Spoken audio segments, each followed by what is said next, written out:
जिथे सत्य तिथे आम्ही. मुंबईत 100 कोटींचा बिशी घोटाळा उघड. मुख्य सूत्रधार डेव्हिड जाधव फरार. नमस्कार मंडळी, तुम्ही पाहत आहात तुफान 24 तास न्यूज. मुंबईच्या सांताक्रूझ पूर्व परिसरात एक भव्य बिशी चिटफंड घोटाळा उघड झाल्याची धक्कादायक माहिती समोर येत आहे. या घोटाळ्याचा मुख्य आरोपी डेव्हिड जाधव सध्या फरार असून त्याने शेकडो नागरिकांची कोटींची रक्कम गिळंकृत केल्याच्या तक्रारी वाढत आहेत. मिळालेल्या माहितीनुसार आरोपी डेव्हिड जाधव हा कुंची पूर्वे नगरगली क्र. 1 कलिना सांताक्रूझ पूर्व मुंबई या पत्त्यावर वास्तव्यास होता.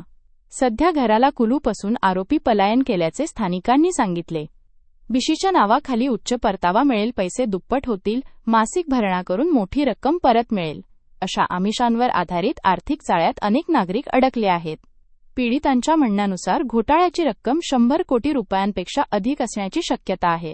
पीडितांकडून केलेले आरोप: मोठ्या रकमेची आर्थिक फसवणूक, नागरिकांकडून सतत बिशीच्या नावाने पैसे गोळा करणे परंतु परतावा न देणे, खोटे हिशोब व बनावट पावत्या, आकर्षक योजनांचे दस्तऐवज, फेक पावत्या आणि बनावट वह्या दाखवून गुंतवणूकदारांना विश्वासात घेणे, एकाच वेळी विविध बिशी चालवणे, वेगवेगळ्या लोकांकडून वेगवेगळ्या बिशी सुरू करून मोठी रक्कम जमा करणे, धमक्या आणि दडपशाही, रक्कम परत मागणाऱ्या नागरिकांना धमक्या दिल्याच्या तक्रारीही पुढे आल्या आहेत. अचानक गायब होणे: घोटाळा उघड होताच आरोपी घराबाहेर कुलूप लावून फरार झाला. या प्रकरणात अजूनही अनेक लोक भीतीमुळे पुढे येत नाहीत.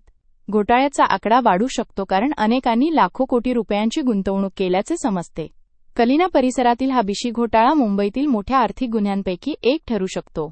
पीडितांकडून मिळालेल्या तक्रारींनुसार तपास यंत्रणा सक्रिय झाली असून पुढील काही दिवसांत या प्रकरणात मोठे उघड होण्याची शक्यता आहे. ही होती मोठी ब्रेकिंग न्यूज. कलिना परिसरातील बिशी घोटाळ्याने मुंबई हादरली आहे. नमस्कार, पुन्हा भेटू नवीन अपडेट्ससह. ही बातमी अधिकाधिक लोकांपर्यंत पोहोचण्यासाठी लाईक करा, शेअर करा आणि तुफान 24/7 न्यूज चॅनल सबस्क्राईब करायला विसरू नका. बेल आयकॉन दाबा जेणेकरून सर्व अपडेट्स तुम्हाला तत्काळ मिळतील.